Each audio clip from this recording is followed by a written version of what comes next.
శతాబ్దాల చరిత్రై రామాయణం,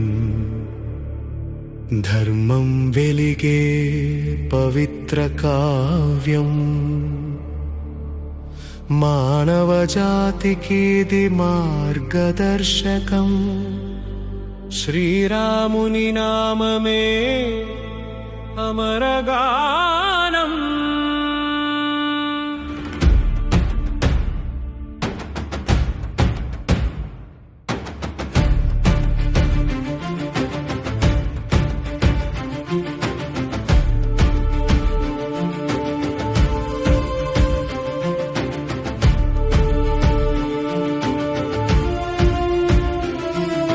వాల్మీకి మహర్షి కలం నుండి జారిన ఆది కావ్యం, ఇక్ష్వాకు వంశపు వెలుగు త్రేతాయుగపు పుణ్య భాగ్యం.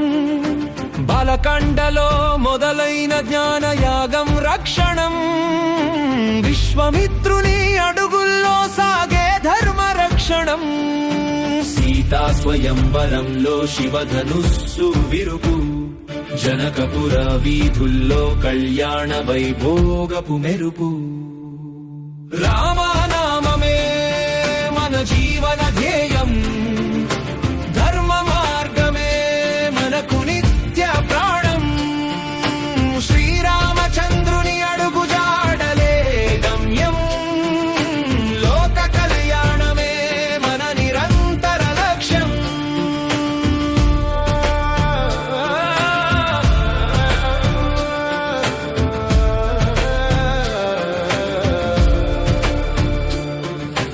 అయోధ్యకాండలో విధి రాసిన వనవాసం, కైకేయి కోరికలో దాగి ఉన్న బాధానాశనం.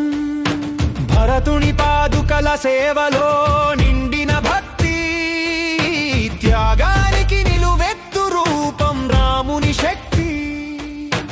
అరణ్యకండలో జటాయువు చూపిన ప్రాణత్యాగం, సీతమ్మ విరహంలో సాగిన కన్నీటి రాగం. రావణుడు చేసిన కృత్యం అధర్మపు చీకటి, రాముడు సాగించే పోరాటం వెలుతురు బాట.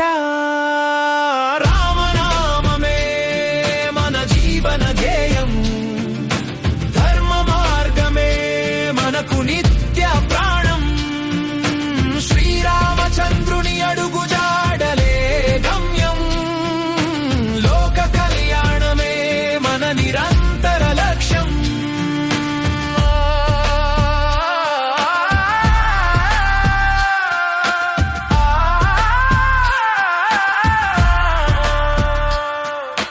కిష్కింధలో హనుమంతుడి మైత్రి బంధం, సుందరకండలో వీరత్వం నిండిన సువర్ణమయం.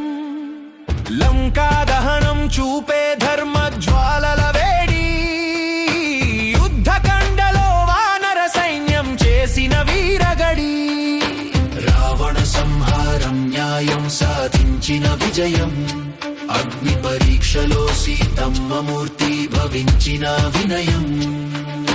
లవకుశులు వినిపించే ధర్మ పాఠాల గానం, రామ పట్టాభిషేకం ఈ జగతికే మహోత్సవం. శ్రీరామనవమి శుభాకాంక్షల దివ్య సందేశం, మన ఇల్లే నందనం రాముని నామ సంకీర్తనం. వ్యక్తిత్వ వికాసానికి ఇది ఒక